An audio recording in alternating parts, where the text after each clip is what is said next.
মা যদি সন্তান পেটে নিয়ে পর্দার ভিতরে চলে, সন্তান মেধাবী হয়, জ্ঞানী হয়, জেহনি হয়।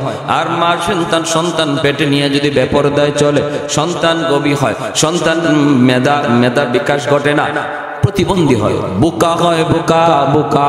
এজন্য মায়েরা মনে রাখবা, সন্তান তুমি কেমন চাও এই নির্ভরতা, এই বিষয়টা নির্ভর করে বাপ মার উপর, বেশিরভাগ নির্ভর করে মায়ের উপর।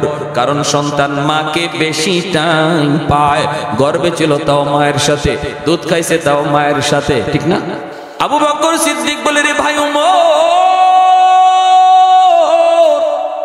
এই যদি হয় আমার এক রাতের নেকির আমল, তাহলে আমি বদলা বদলি করতে রাজি না।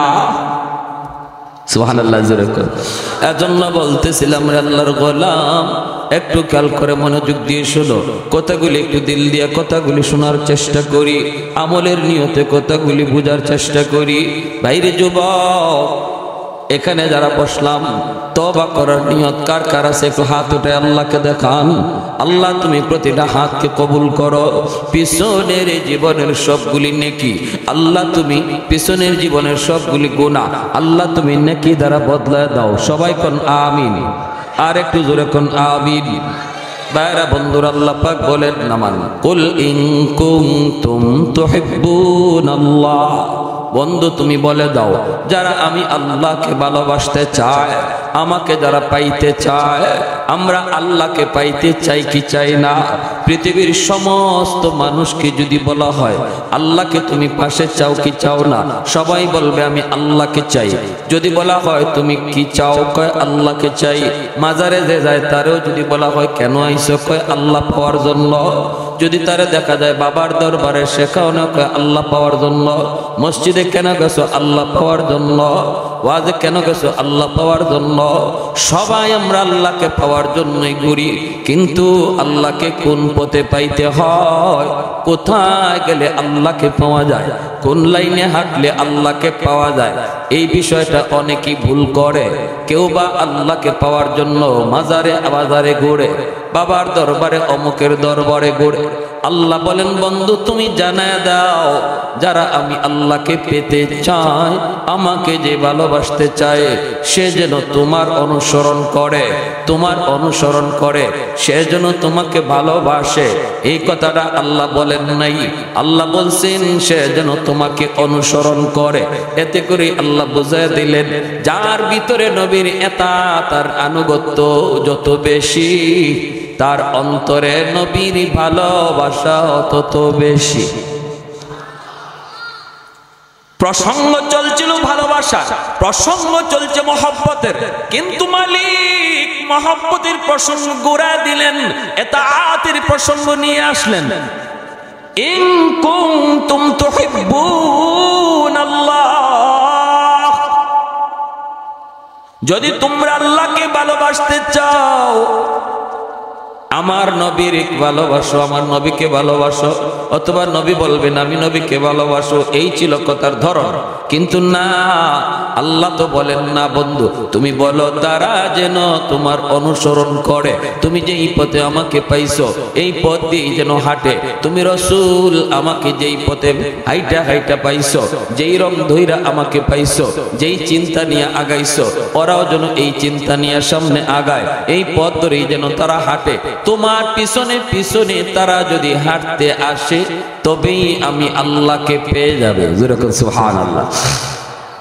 নিজের ব্যক্তিগত কোনো পথ, ব্যক্তিগত কোনো মত, ব্যক্তিগত কোনো তরিকায় আল্লাহকে পাওয়া যাবে না। আল্লাহকে যদি পাইতে হয়, আল্লাহ শিখাইয়া দিয়েছেন। বাড়ির মালিক যদি কয় এই রাস্তা দিয়ে আসলে আমার বাড়ি আসা যায়, তাহলে ভিন্ন কোনো রাস্তায় গেলে তার বাড়ি যাওয়া যাবে না। আল্লাহ নিজে বলেন আমাকে পাইতে হলে এই রাস্তায় আসা লাগবে। অতএব বোঝা গেল নবীর তরিকা, নবীর অনুসরণ ছাড়া ভিন্ন পথে আল্লাহ কোনোদিন পাওয়া যাবে না।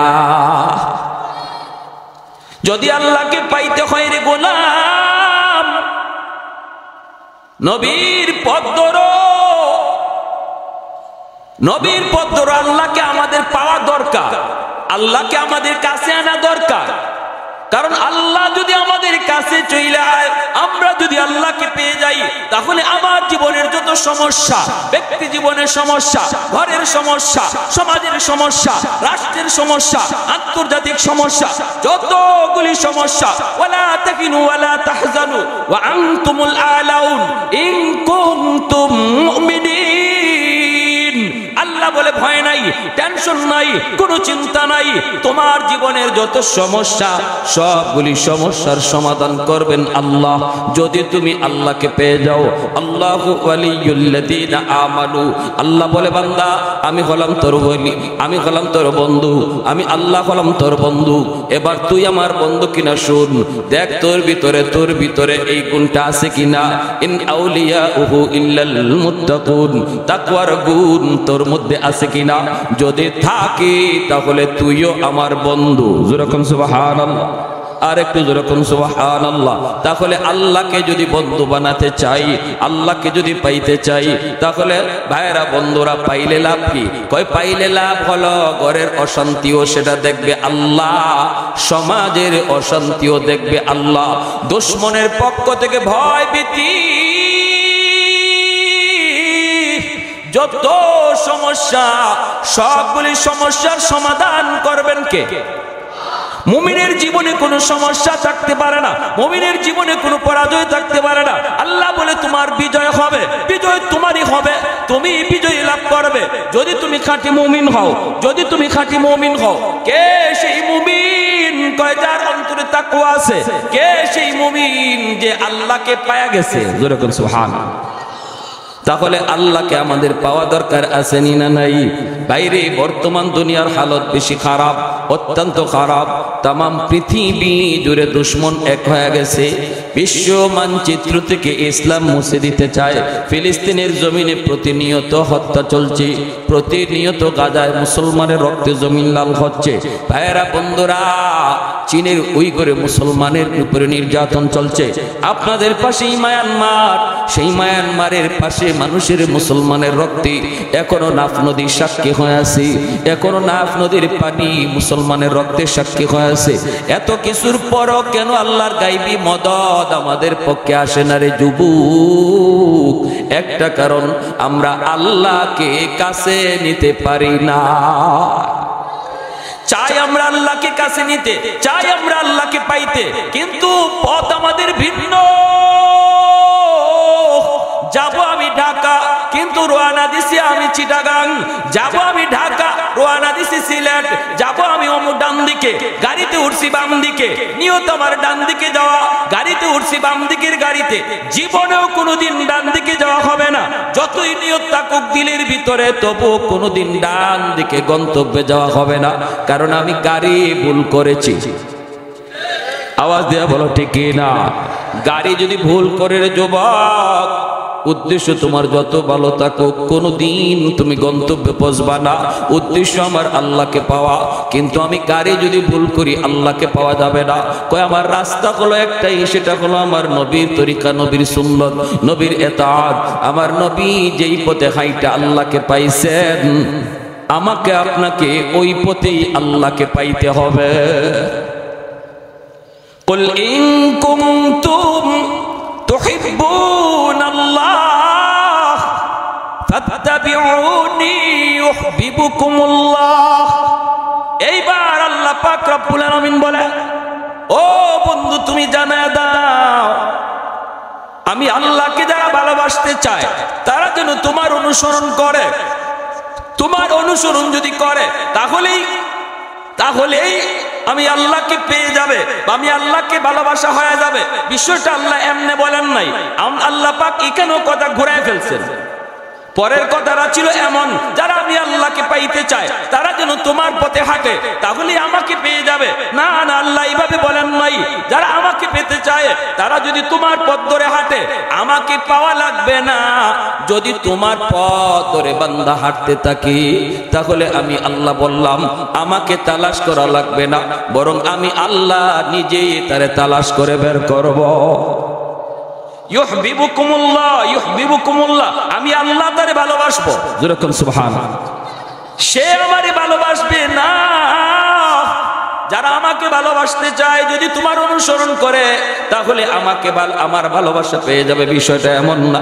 আল্লাহ কয় না, যদি তোমার অনুসরণ করে আমি আল্লাহ তাদেরকে ভালোবাসবো, তার মানে আমি আল্লাহ তাদেরকে খুঁজে বের করে নিব, আমি তাদেরকে আমার রহমতের কুলে টেনে নিব।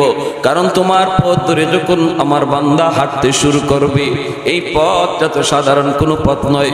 এই পথ ধরে হাঁটতে গেলে বান্দা যখন হাঁটে আমি তার উপরে এত খুশি হয়ে যাই।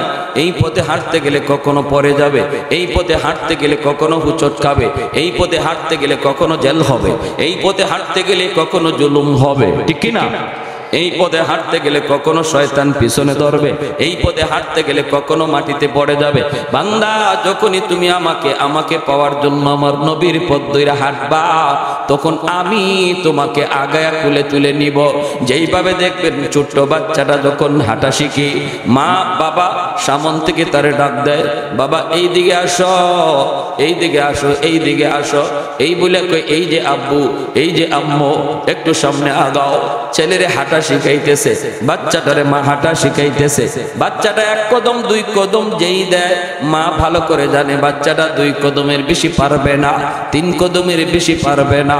মা তখন দৌড় দিয়ে গিয়া যখনই দেখে বাচ্চা পড়ে যায়, দৌড় দিয়ে গিয়া কুলে তুলায় কয় এই যে আম্মুরে।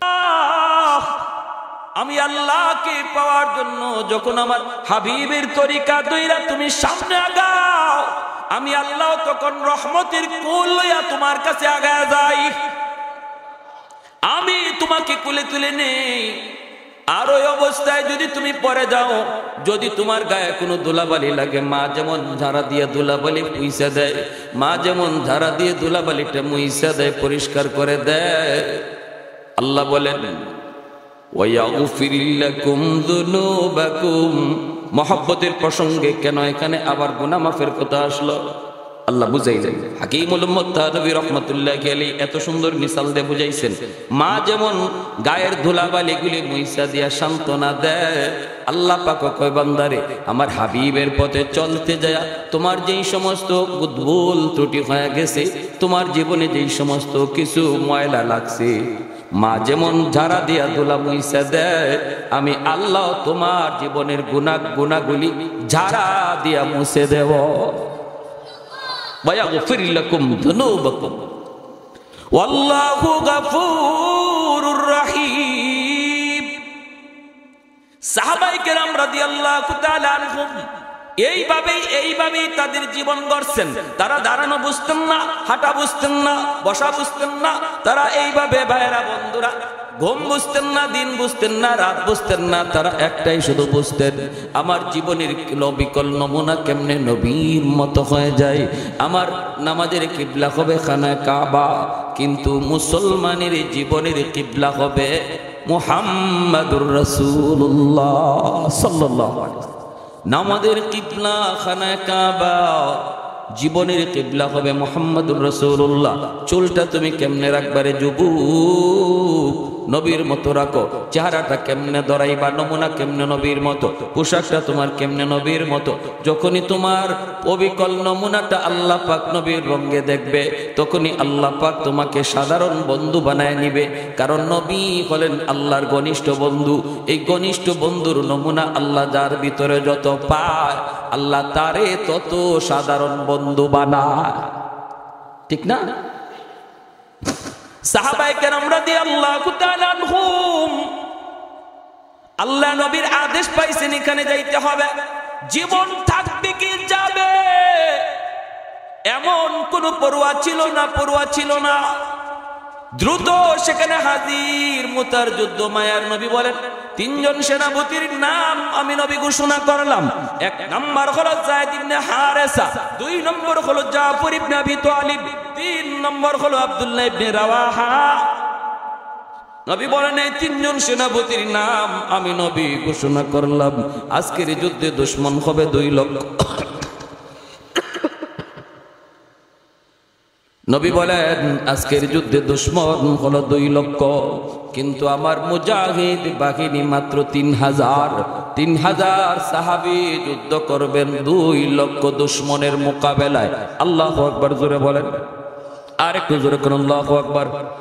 তাহলে বোঝা গেল মুসলমান অস্ত্র বলে যুদ্ধ করে না, শক্তি বলেও যুদ্ধ করে না। মুসলমানের মূল পাওয়ার হলো আল্লাহর গায়বী মদদ।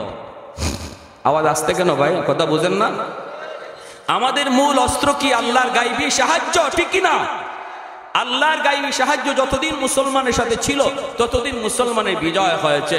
বিজয় ঠেকায় কেউ রাখতে পারে নাই। যেদিন থেকে আমরা আল্লাহকে নারাজ করে ফেলেছি, আমরা বিভিন্ন গোষ্ঠীর উম্মত হয়ে গেছি, বিভিন্ন জাতির উম্মত হয়ে গেছি। আমাদেরকে দেখলে আর নবীর উম্মত বোঝা যায় না। সেদিন থেকে আল্লাহ নারাজ হয়ে গেছে, আল্লাহ মুখ ফিরে এনেছে। এখন আর গায়বী সাহায্য আসে না, মায়ের খাইতেছি। আফগানের তালেবানরা তারা কিন্তু তাদেরকে টিকি নবীর উম্মত বুঝায় রাখছে। এজন্য এত বড় ঐতিহাসিক বিজয় আল্লাহ তাদেরকে দান করছে। সেই বর্তমান আমেরিকার প্রেসিডেন্ট জো বাইডেন, তার পক্ষ থেকে যে ফাইটার বিমান এসেছিল আফগানের জমিনে আইসা তারা বম্বিং করবে, এই নাবিকরা, এই পাইলটরা, তারা, এই সৈন্যরা, যোদ্ধারা, তারা বলে যে আমরা যখনই আমাদের বিমান থেকে, যুদ্ধ বিমান থেকে আমরা আফগানে বোমা নিক্ষেপ করি, তখনই আমরা নিজের চোখে দেখি এই বোমাগুলা আকাশের মধ্যে একজন মানুষের হাত দিয়ে লুপে ফেলে, লুইফিয়া মাটিতে পড়তে দেয় না, হাত দিয়ে উড়াইয়া সাগরে নিক্ষেপ করে। একটা বোমাও মাটিতে পড়ে নাই আমরা দেখেছি। সেদিনে জো বাইডেন বলেছে তাড়াতাড়ি সৈন্য প্রত্যাহার করো, কারণ আফগানের তালেবানরা এরা নিজের শক্তিতে লড়তেছে না, এরা এক অদৃশ্য শক্তি লইয়া মাঠে নামছে, যেই শক্তি চোখে দেখা যায় না। এটাই হলো আমাদের পাওয়ার, ঠিক কিনা ধরে বলে? বদরের ময়দান থেকে ইবলিস পালায়, আবু জেহেল কয় কই যাস, আমার যুদ্ধে আইলে তুই যাস কোথায়? ইবলিস কয় আমি যা দেখি তুই এটা দেখোস না, আমি যা দেখতেছি এটা তুই দেখো না, আমি যা দেখি এটা যদি তুই দেখতি তাহলে তুইও ভাবতি। জিবরাইল আমিন ফেরেশতাদের কমান্ডার, 1000, 3000, 5000 পরম্পরায় আল্লাহ ফেরেশতা পাঠাইছেন বদরে। জিবরাইল নিজে যুদ্ধের ময়দানে ছিলেন কমান্ডার হয়ে। নবীজির আপন চাচা হযরত আব্বাস রাদিয়াল্লাহু তাআলা আনহু, ইনি বদরের যুদ্ধে নবীজির হাতে বন্দী।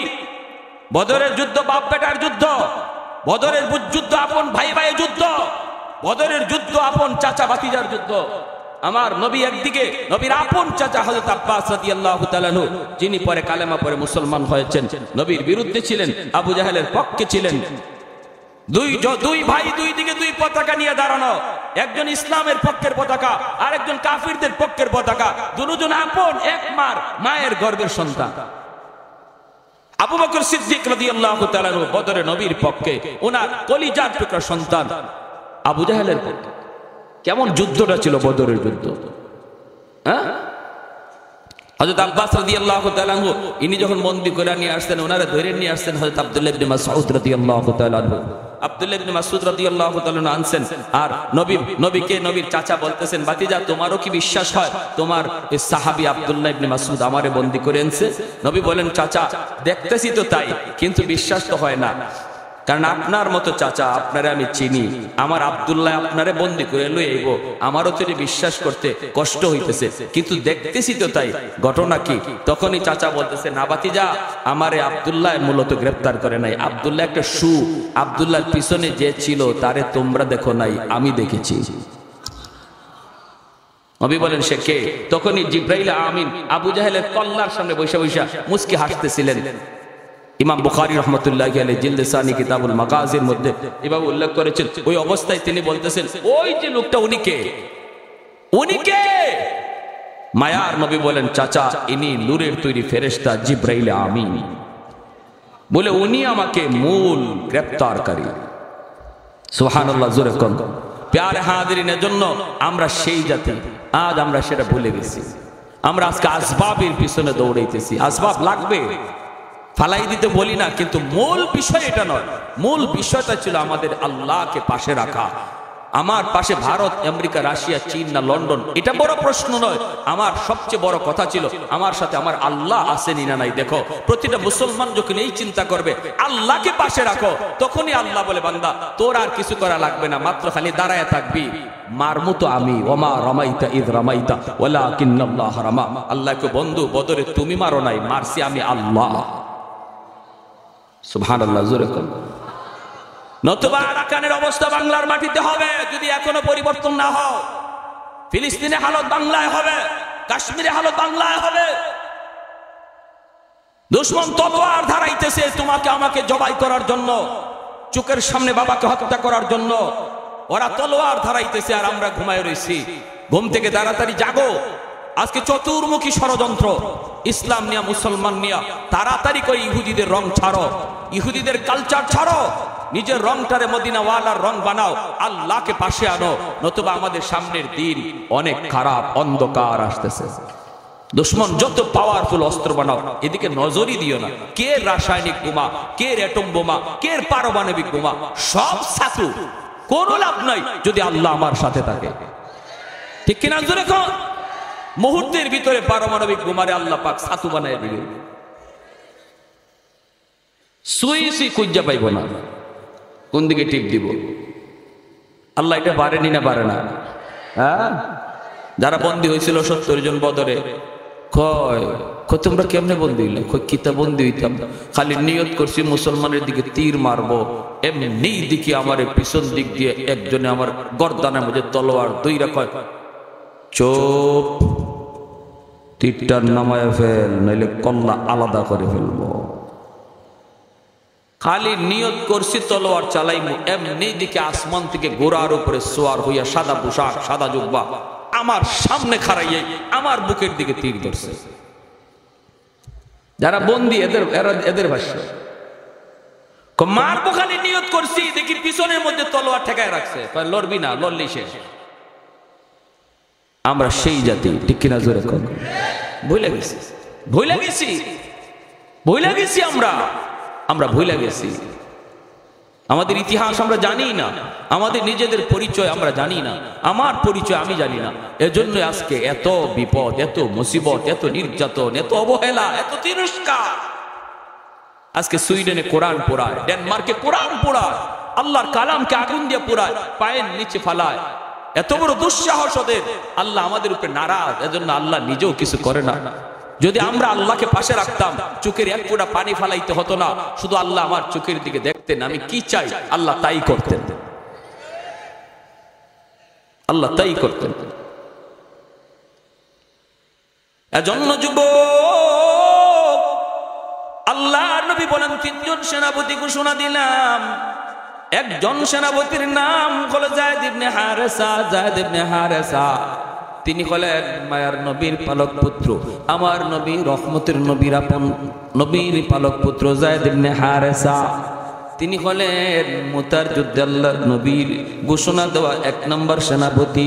2 নম্বর সেনাপতি হলেন জাফর ইবনে আবি তালিব। 3 নম্বর সেনাপতি আব্দুল্লাহ ইবনে রাওয়াহা। নবী বলেন আজকের যুদ্ধ মুসলমানের জীবনের একটা ঐতিহাসিক যুদ্ধ। এই যুদ্ধে প্রথম সেনাপতি যায়েদ, আমার কলিজার টুকরা সন্তান যায়েদ ইবনে হারেসা যদি শহীদ হয়ে যায়, সেনাপতি হবে আব্দুল্লাহ ইবনে রাওয়াহা। আব্দুল্লাহ যদি শহীদ হয়ে যায়, সেনাপতি হবে, নবী বলেন 2 নম্বর সেনাপতি জাফর ইবনে আবি তালিব। জাফর যদি শহীদ হয়ে যায়, সেনাপতি হবে আব্দুল্লাহ ইবনে রাওয়াহা। নবী বলেন আমার আব্দুল্লাহ যদি শহীদ হয়ে যায়, তাহলে সেনাপতি হবে চতুর্থ একজন, যার নাম নবী ঘোষণা করেন নাই, আর বলেছেন চতুর্থ সেনাপতির দ্বারা আল্লাহ ওই মুতার ঐতিহাসিক বিজয় আল্লাহ দান করবে।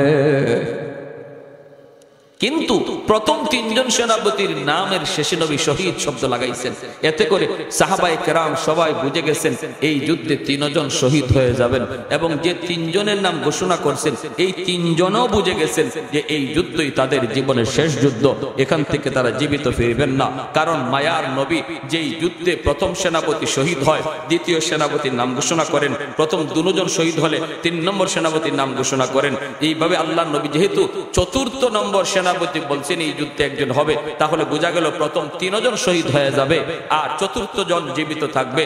আল্লাহ নবী চতুর্থ জনের পরে আর কোন সেনাপতির নাম বলেন নাই, তাহলে বোঝা গেল ইনি জীবিত থাকবে আর ইনার দ্বারা বিজয় আসবে। আগের 3 জন শহীদ তাদের নামের শেষে শহীদও লাগাইছেন, ইশারা পাইছেন কার কাছ থেকে?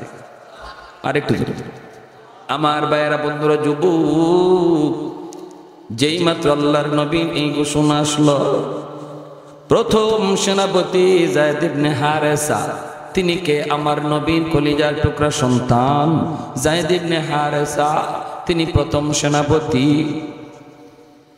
এ যুবক খেয়াল করে শোনো, আজকের নেতাদের হালত, আজকে আমার দেশের নেতারা নিজের সন্তানদের লন্ডন আমেরিকা ইটালি পড়ায়, আর আমার আপনার পোলারে যুদ্ধে নামায়।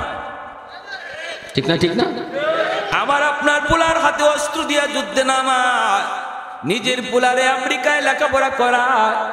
কিন্তু মায়ার নবী, দয়ার নবী, রহমতের নবী, এই ঐতিহাসিক মুতার যুদ্ধে নবী 1 নম্বর সেনাপতি বানাইছেন নিজের কলিজার টুকরা সন্তান যায়েদ ইবনে হারেসা।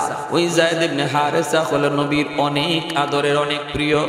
যায়েদ ইবনে হারেসা মায়ার নবীর তিনি পুত্র কেমন করে হলেন একটা ঘটনা শুনুন। আল্লাহর নবী, রহমতের নবী, মায়ার নবী, দয়ার নবীর গোলাম ছিলেন যায়েদ ইবনে হারেসা। শিশুকালে তিনি ডাকাতের হাতে অপহরণ হয়ে যান। বাড়ি হলো ইয়ামেন। ইয়ামেন থেকে তিনি একদিন মায়ের সাথে রওনা দিয়েছেন। পথের মধ্যে ডাকাতের হাতে তিনি হামলার শিকার। ডাকাতের দল যায়েদকে মক্কার উকাজ নামক বাজারে উঠাইল। ওই বাজার থেকে আম্মাজান খাদিজাতুল কুবরা রাদিয়াল্লাহু তাআলা আনহা কিনে নিলেন। যায়েদের বয়স তখন ছোট্ট, 10 বছর 12 বছরের বালক। ওই যায়েদকে কিনে নিছেন আম্মাজান খাদিজাতুল কুবরা রাদিয়াল্লাহু তাআলা আনহা। ইনার কাছে অনেক দিন ছিলেন। এরপরে আম্মাজানের সাথে মায়ার নবীর যখনই বিবাহ বন্ধনে আবদ্ধ হয়ে যুবক, তখনই তিনি আমার নবীকে হাদিয়া দিয়ে দিলেন। এইবার যায়েদ হলেন মায়ার নবীর করে নবীর গোলাম। মক্কার মানুষগুলিও জানে যায়েদ হলো মুহাম্মদের গোলাম। কিন্তু মায়ার নবী এত আদর করেন, এত মায়া করেন, কোনো ধমক নাই, কোনো কিছু নাই, মারি নাই, ঝগড়া নাই, গালি নেই।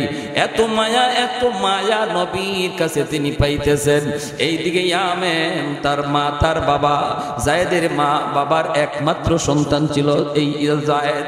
সন্তানকে হারাইয়া মা পাগলের মতো রাস্তায় রাস্তায় ঘোরে, বাবাও শুধু যায়েদ যায়েদ কইরা কইরা রাস্তায় রাস্তায় ঘুরে, দেশ বিদেশে ঘোরে। এলাকার মানুষেরও জানে মা পাগল, বাবা পাগল। একটা সন্তানের জন্য, যেই সন্তান ডাকাতের হাতে অপহরণ হয়, কোথায় সেই যায়েদ বাবা জানে না, মা জানে না, ইয়ামেনের মানুষও জানে না কোথায় ডাকাতের দল যায়েদকে নিয়ে গেল, তারে জীবিত রাখলো নাকি মেরে ফেললো, কেউ তো জানে না, কেউ তো জানে না। ওই অবস্থায় কিছু মানুষ তারা ইয়ামেন থেকে মক্কায় আসলো হজ করার জন্য। হঠাৎ করে নবীর কাছে একটা বালক দেখা, এই সময় তো যায়েদার বালক না, তিনি প্রায় বালক থেকে আরো একটু বড় যুবকের প্রায় কাছাকাছি হয়ে গেছেন। হারাইছেন ভাইয়ারা 10 বছর 12 বয়সে। এরপরে আবার হারানোর পরে আরো 10 বছর চলে গেল, 20-22 বছর হয়ে গেল। ওই অবস্থায় যায়েদের চেহারাটা দেখা ইয়ামেনের মানুষগুলি তারা চিনে ফেলেছে, কিছুরা চিনে ফেলেছে। এরে দেখ দেখ মুহাম্মদের গোলাম যে পিছনে পিছনে ঘুরে, মানুষের কাছ থেকে জানলাম এর নাম নাকি যায়েদ। এই কথাটা শোনার পর ইয়ামেনের মানুষগুলি ইয়ামেন চলে গেল। যায়েদের বাবাকে বলল, ও যায়েদের বাপ, আমরা যায়েদের সন্ধান পেয়েছি, মক্কায় মুহাম্মদের কাছে দেখেছি। যদি তুমি মুহাম্মদের কাছ থেকে যায়েদকে আনতে চাও, তোমরা সহজে আনতে পারবা রে। কারণ মুহাম্মদের দিল বড় নরম, অতি নরম দিলের, মহান দিলের একজন মানুষ। যাও তুমি কিছু পয়সা করে নিয়া, স্বর্ণ অলংকার নিয়ে তুমি যাও। ভাইরা বন্ধুরা, যায়েদের বাবা যায়েদের এক চাচাকে সাথে নিয়া মক্কায় চলে আসলেন। আল্লাহর নবীর কাছে এসে সাক্ষাৎ করলেন। নবীর কাছে পরিচয় দিয়া বলেন, নবী গো, আমি ইয়ামেন থেকে এসেছি গো নবী, আমি হলাম যায়েদের বাবা। আল্লাহর নবী বলে, কোন যায়েদ? বলে, আপনার ঘরে যে যায়েদ আছে সেই যায়েদের বাবা। এই যায়েদের বাড়ি ইয়ামেন। শিশুকালে ডাকাতের হাতে অপহরণ হয়। এরপরে আমার যায়েদ কোথায় কেউ জানি না, কেউ জানি না। তার মা পাগল পাগল, আজও তার মা সুস্থ না গো নবী। পয়সা যা লাগে আপনি নিয়ে আনেন, আমার বাচ্চাটারে দেন। আল্লাহর নবী, রহমতের নবীর চোখ থেকে পানি চলে আসলো। নবী বলেন, যায়েদের বাপ, যদি যায়েদ তোমার সন্তান হয়, তাহলে আমাকে পয়সা দেওয়া লাগবে না, বদলা দেওয়া লাগবে না। যদি আমার যায়েদ যেতে চায়, আমি মুহাম্মদ খুশি মনে যায়েদকে বিদায় দিব।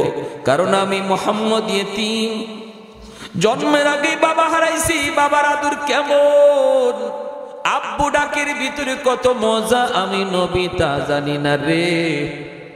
ওতে যাও, যায় যদি বাপ মার কাছে যেতে চায় আমার কোনো বাধা নাই। নবী ডাক দিলেন যায়েদ।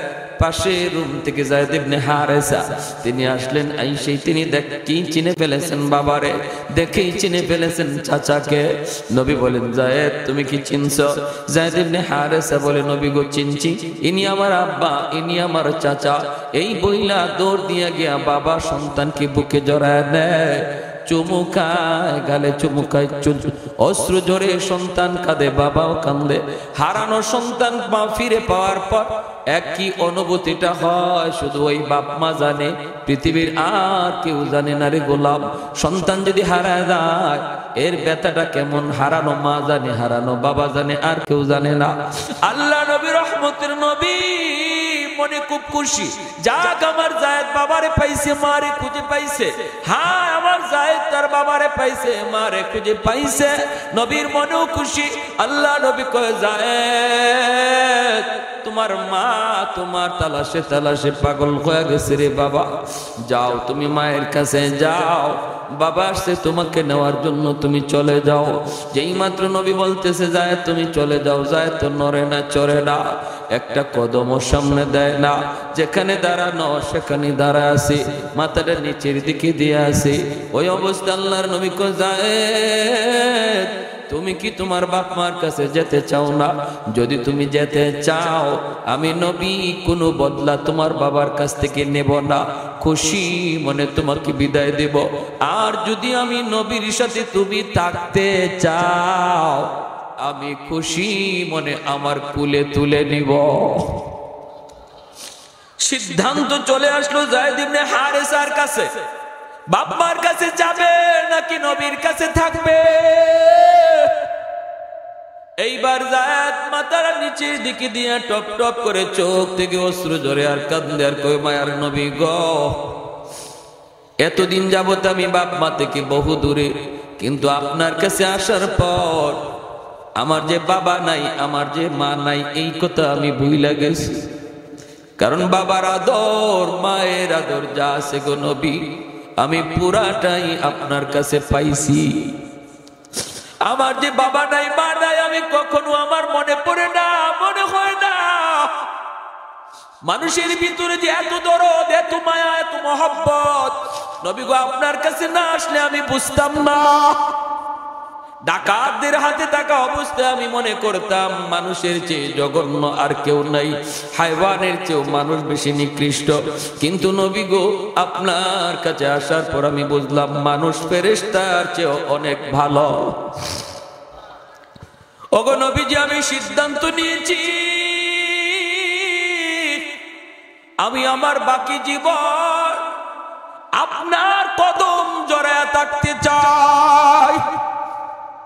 এই কথা বলতেই যায়েদের বাবা দৌড় দিয়া ইয়া যায়েদের বুকে জড়ায় কয় বাবা তুই কি কইলি রে, তোর মা তোর জন্য পাগল।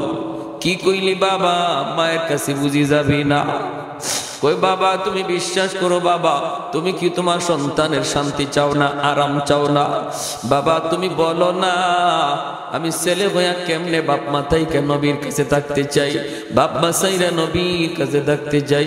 কেমন মায়াটা পাইছি তখনই বাবাও বুঝে ফেলেছে সন্তানের কপালে চুমু খায়, সন্তানের কপালে চুমু খায় আর বলে বাজান রে আমার বুঝতে বাকি নাই মায়ার নবীর দরবারে তুমি কত আরামে আসো, কত শান্তিতে আসো। ঠিক আছে বাবা আমি বাবাও মেনে নিলাম, আজ থেকে তুমি নবীর দরবারেই থাকো। আমরা মা বাবা মাঝে মাঝে ইয়ামেন থেকে তোমাকে এসে দেখে যাব। এই যায়েদ ইবনে হারেসা মুতার যুদ্ধের 1 নম্বর সেনাপতি। আল্লাহ নবী কই যায়েদ যাও বিদায় নিয়ে আসো। যায়েদ ইবনে হারেসা তিনি নবীর কাছ থেকে বিদায় নিলেন। আমার নবী নিশ্চিত জানেন এই যুদ্ধে যায়েদ শহীদ হয়ে যাবে। এরপরও নবীজি বিদায় দিতেছেন আর বলতেছেন, যায়েদ তোমার সন্তান উসামার কাছ থেকে বিদায় নিয়ে যাও। উসামার কাছে গেলেন। উসামার বয়স তখন 10 বছর। যায়েদ উসামার কাছে গিয়া চোখের পানি জড়ায় কয়, বাজান বাজান, দুনিয়াতে আমার তুমি আর নবী ছাড়া কেউ নাই রে বাবা। বাবা আমি যুদ্ধে যাইতেছি, হয়তো এই যুদ্ধ থেকে বাবা ফিরব না। তুমি যদি কোনো দিন বড় হইয়া বাবার কথা ইয়াদ করো, শাম সিরিয়ার রাস্তার কিনারায় বাবার কবর তুমি খুঁজে নিও। সাহাবায়ে কেরাম নিজেদের কবর বানাইছেন চীনে, আফ্রিকায়, পৃথিবীর দেশ দেশান্তরে যার যার কবর বানায় নিয়েছেন। 1.5 লক্ষ সাহাবায়ে কেরাম মদিনায়, আমার নবী মক্কায় সেই বিদায় হজের বাসনে ছিলেন, কিন্তু কবর মক্কা মদিনায় পাওয়া যায় মাত্র 10,000। 1 লক্ষর উপরে সাহাবী নিজের কবর নিজের গ্রামে নিজের এলাকায় বিবি বাচ্চার কাছে বানাইতে পারেন নাই রে। সন্তান সন্ততি সব রাইখা কবর বানাইছেন দেশ থেকে দেশান্তর, শুধু দিনের দাওয়াতের জন্য। 2 নম্বর সেনাপতি জাফর ইবনে আবি তালিব। নবী কই, জাফর বিদায় নিয়ে আসো পরিবারের কাছ থেকে বিদায়। আমার নবীও জানেন শেষ বিদায়, জাফর নিজেও জানে শেষ বিদায়, মদিনার সাহাবীরাও জানে শেষ বিদায়। গেলেন ঘরে, যায় দেখেন বিবি কোরআন তিলাওয়াত করে, পাশেই ছোট্ট 2টা বালক, 4 বছর 6 বছরের 2টা ছেলে আছিল জাফর ইবনে আবি তালিব। মা কোরআন তেলাওয়াত করে আর 2 ভাই মায়ের পাশে বসে বসে কোরআন তেলাওয়াত শুনতেছে। মা যদি কোরআন তেলাওয়াত করে, বেশি বেশি কোরআন তেলাওয়াত করে, সন্তান শুধু কোরআন তেলাওয়াত শিখে তা না, বরং হাফিজে কোরআন হয়। মা যদি সন্তান পেটে রাইখা বেশি বেশি কোরআন তেলাওয়াত করে, সন্তান কোরআনের হাফেজ হয়। মা সন্তান পেটে লইয়া যদি বেশি বেশি গান শুনে, সন্তান বড় হওয়ার পর গানের মাস্টার হয়। মা যদি সন্তান পেটে নিয়ে পর্দার ভিতরে চলে, সন্তান মেধাবী হয়, জ্ঞানী হয়, জেহনি হয়।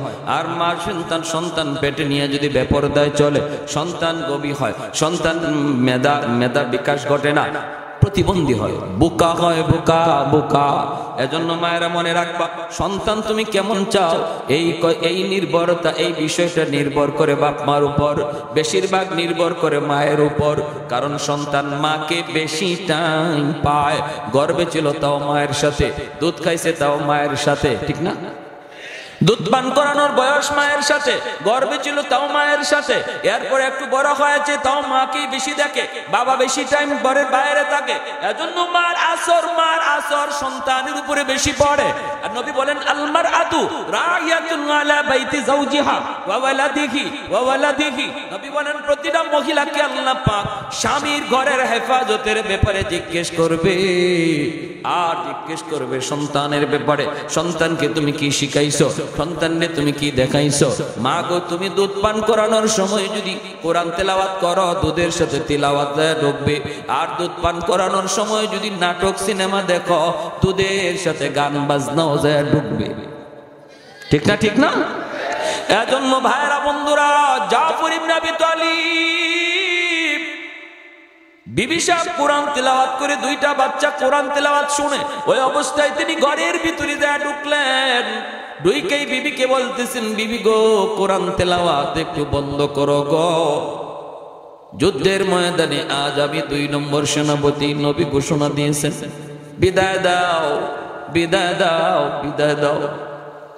সাথে সাথে 2টা বাচ্চা বাবারে জড়ায় ধরছে। জাফর ইবনে আবি তালিবের বিবি কয়, স্বামী গো, যুদ্ধের ময়দানে যাবেন, অসুবিধা নাই, আমার বাধা নাই। তবে আমি মায়ের নবীর জবানে শুনেছি, যুদ্ধে যাবার আগে মুনাজাত করলে আল্লাহর দরবারে মুনাজাত কবুল হয়। আপনি মুনাজাত করবেন না, মুনাজাত করব আমি। আপনি শুধু আমার সাথে আমিন আমিন বলবেন। এমনি জাফর ইবনে আবি তালিবের বিবি তিনি হাত উঠাই দিয়েছেন। জাফরের বিবি হাত উঠাইছেন, জাফর তিনিও হাত উঠাইছেন।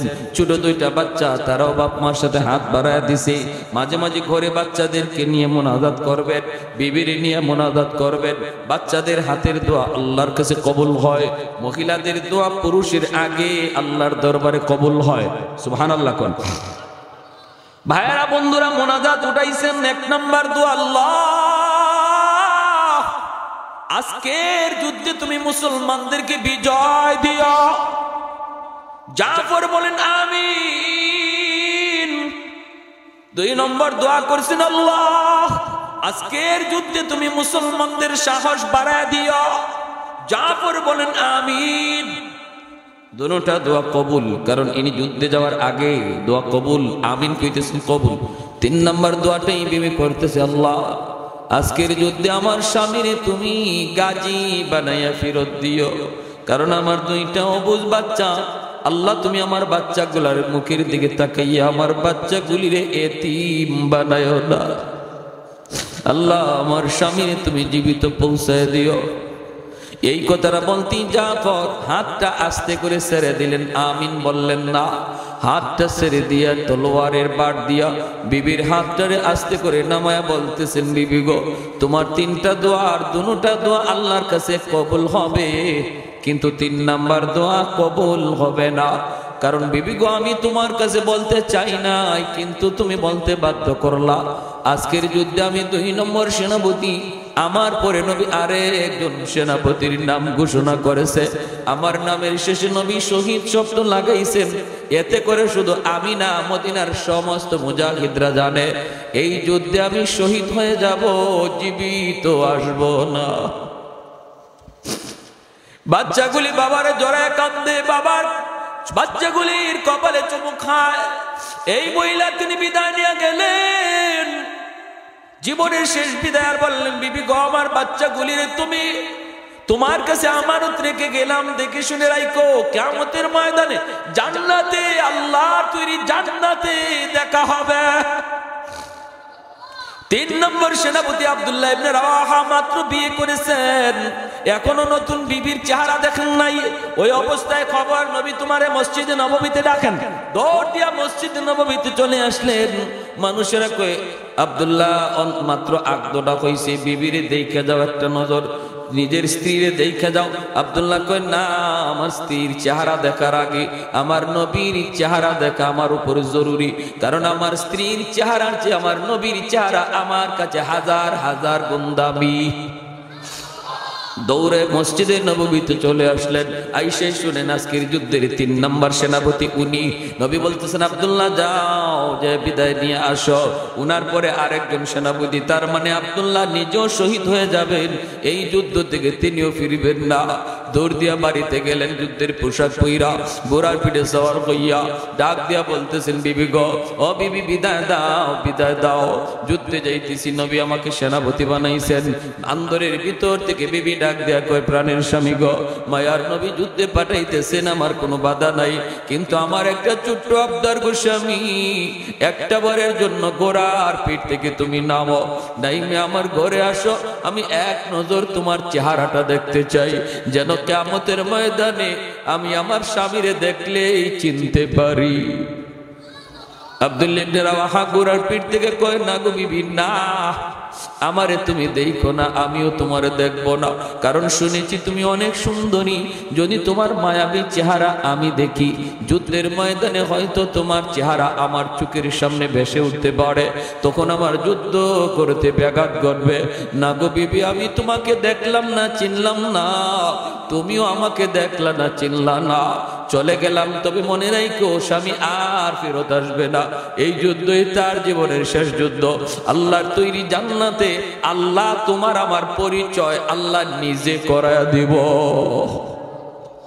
কৌনৈন মুখতার খুদা তুমকো বানায়া, কৌনৈন মুখতার খুদা তুমকো বানায়া, उम्मत का निगाहबान खुदा तुमको बनाया, उम्मत का निगाहबान खुदा तुमको बनाया। मौला मेरा आका मेरा रहमत की नबी है, तजदार मदीना है तो माह अरबी है, तजदार मदीना है तो माह अरबी है। अशजार ने देते हैं नबूवत के शहादत, तशकीक कमर में है तो अंगुल की इशारात, तशकीक कमर में है तो अंगुल की इशारात। एक तो जोरे शोरे कन्ना अल्लाहु अकबर, मुसलमानेर आवाज़े अल्लाहु अकबर। भाईरा चले गेलेन तीनজন, যুদ্ধ শুরু হয়ে গেল। আল্লাহ নবী মসজিদে নববীতে বসে বসে জিবরাইল আমিন টেলিভিশনের পর্দার মতো মুতার যুদ্ধের চিত্র নবীর সামনে তুলে ধরেছেন। নবী দেখতেছেন আমার জায়েদ যুদ্ধ শুরু করেছে, আমার জায়েদের হাতে ইসলামের পতাকা। এই যে কিছুক্ষণ যুদ্ধ করলো, অনেক দুশমনদের জাহান্নামে পাঠাইয়া আমার জায়েদ শহীদ হয়ে গেল। নবী সাহাবীদেরকে বলতেছেন, যারা অসুস্থ ছিলেন পাশে বসা, নবী বলতেছেন এই মুহূর্তে আমার জায়েদ শহীদ হয়ে গেছে। 2 নম্বর সেনাপতি জাফর ইবনে আবি তালিব, ইনি আইসা ইসলামের পতাকা ধরছেন, পতাকা মাটিতে পড়তে দেন না। নবী বলেন পতাকা এইবার জাফরের হাতে। জাফর বীর বিক্রমে যুদ্ধ করতেছে, অসংখ্য দুশমনকে কল্লা জমিনে ফালাইয়া সামনে বাড়তেছে। হঠাৎ করে নবী কয় আমার জাফরের ডান হাত দুশমন কেটে ফেলেছে। নবী চিৎকার দিয়ে উঠলেন, বাম হাতটাও দুশমন পিছন দিয়ে আঘাত করে কেটে ফেলেছে, এরপরে দেহটাও 2 টুকরা করে ফেলেছে। নবীজির চোখ থেকে দর দর করে পানি পড়ে। জাফরের ছোট ছোট 2টা অবুঝ বাচ্চার কথা চিন্তা করে। এমনি আল্লাহ কয়ে, যা জিব্রাইল আমার বন্ধুর কাছে যাও, যা বলো আমার জাফর যে আজকে যুদ্ধের জন্য আমি আল্লাহর জন্য আমার বন্ধুর জন্য 2টা হাত জিহাদের ময়দানে দিয়া দিল, আমি জান্নাতে তারে 2টা পাকা লাগায় দিব। সমস্ত জান্নাতীর জান্নাত হবে নির্ধারিত, কেউ কারো জান্নাতে যেতে পারবে না, কিন্তু জাফরের জান্নাত তো নির্ধারিত হবেই, কিন্তু সে যে কোনো জান্নাতে উড়ে বেড়াতে পারবে। আমি তারে এমন 2টা পাখা তারে লাগায় দিব। সেদিন থেকে জাফরের উপাধি নবী দিয়ে দিলেন জাফরে তৈয়ার, উড়ন্ত জাফর। আল্লাহু আকবার। নবী বলেন আমার জাফর কামড় দিয়া পতাকা ধরে রাখছে, পতাকা মাটিতে পড়তে দেয় না। আব্দুল্লাহ ইবনে রাওয়াহা তিনি আয়েশা পতাকা ধরে টানতেছেন, জাফর কামড় ছাড়েন না। এইবার তিনি ডাক দিয়া বলেন, ও জাফর, এই পতাকা আর কেউ টানে না, অন্য কেউ টানে না, আমি আব্দুল্লাহ তোমার কাছ থেকে পতাকা টানতেছি, যার নাম নবী তোমার পরে আমার নাম ঘোষণা করেছে। সাথে সাথে কামড় ছেড়ে দিলেন, তিনিও শহীদ হয়ে গেলেন। এরপরে মুসলমানের ভিতর থেকে পরামর্শে একজনকে সেনাপতি বানানো হয়। তিনি কে? তিনি হলেন খালিদ বিন ওয়ালিদ রাদিয়াল্লাহু তাআলা আনহু, যার উপাধি হলো সাইফুল্লাহ, আল্লাহ আর তলোয়ার হলো যার উপাধি। ইনি যুদ্ধের সেনাপতি হইয়াই নবী বলেছিলেন 4র্থ সেনাপতির হাতে বিজয় আসবে। তিনি কে? খালিদ বিন ওয়ালিদ রাদিয়াল্লাহু তাআলা আনহু। যুদ্ধের হালচাল বদলায় দিলেন, ডান দিকে যারা ছিল এদেরকে বাম দিকে আনলেন, বামের মুজাহিদদেরকে ডান দিকে নিলেন, সামনে যারা ছিল পিছনে আনলেন, পিছনেরদেরকে সামনে আনলেন। পরের দিন যুদ্ধ শুরু হতেই দুশমনে কয়, হায় হায়, এই অল্প সংখ্যক মুসলমান মুজাহিদ, এদের সাথে আজকে এতদিন যাবত যুদ্ধ করে পারি না, এখন দিয়ে দেখা যায় আবার নতুন সৈন্য যোগ দিছে। মূলত নতুন কোন সৈন্য না, জায়গাটা শুধু বদলায় দিছেন। এরপরে তিনি তলোয়ার হাতে নিছেন। ইমাম বুখারী রাহমাতুল্লাহি আলাইহি বুখারী শরীফ জিলদে সানি কিতাবুল মাগাজিতে বলেন, হযরত খালিদ বিন ওয়ালিদ রাদিয়াল্লাহু তাআলা আনহুর হাতে মুতার যুদ্ধে 9 খানা তলোয়ার ভাঙছে। তলোয়ার হাতে নেন আর ভাঙ্গে, এক একটা গোরানি এমনে দেন, শয়ে শয়ে দুশমনের কল্লা জমিনে আলাদা হয়ে পড়া যায়, শয়ে দুশমনের কল্লা জমিনে পড়া যায়। এইভাবে এত বড় ঐতিহাসিক বিজয়। মাত্র 3000, দুশমন ছিল 2 লক্ষ। সমস্ত দুশমনের কচুকাটা কইরা বাকিরা ভয়ে ময়দান পালাইয়া এই যুদ্ধে মুসলমানের বিজয় চলে আসলো রে ভাই। এজন্য বলতেছিলাম সাহাবায়ে কেরাম নবীকে মহব্বত করেছেন কিভাবে? কয় নবীর আদেশ মাইনা, নবীর কথা মতো চইলা, নবীর রং দইরা। জীবন যাবে কি থাকবে সেদিকে খেয়াল করেন নাই, কিন্তু একটাই শুধু মানছেন, আমার জীবনের কিবলা হবে মুহাম্মাদুর রাসূলুল্লাহ। প্রত্যেকে আমরা আমাদের জীবনের কিবলা মুহাম্মাদুর রাসূলুল্লাহ বানাইতে কারা কারা রাজি? একটু হাত উঠে আল্লাহকে দেখাও। আল্লাহ তুমি প্রতিটা হাতকে কবুল করো। জীবনের ছোট বড় সব কাজ আমরা উলামায়ে কেরামের কাছ থেকে জানবো। সুন্নত তরিকা কি, আমার নবীর তরিকা কি, আমার নবী কিভাবে করছেন, যাই না আমরা ছোট হোক বড় হোক এই কাজটা করব। ইনশাআল্লাহ আল্লাহ আমাদের উপরে রাজি হয়ে যাবে। আল্লাহরে যতদিন পর্যন্ত রাজি না করব আমাদের দুর্দিন যাবে না, আমাদের সুদিন ফিরবে না, ঠিক কি না? আল্লাহ আমাদেরকে তৌফিক দান করুন। ওয়া আখির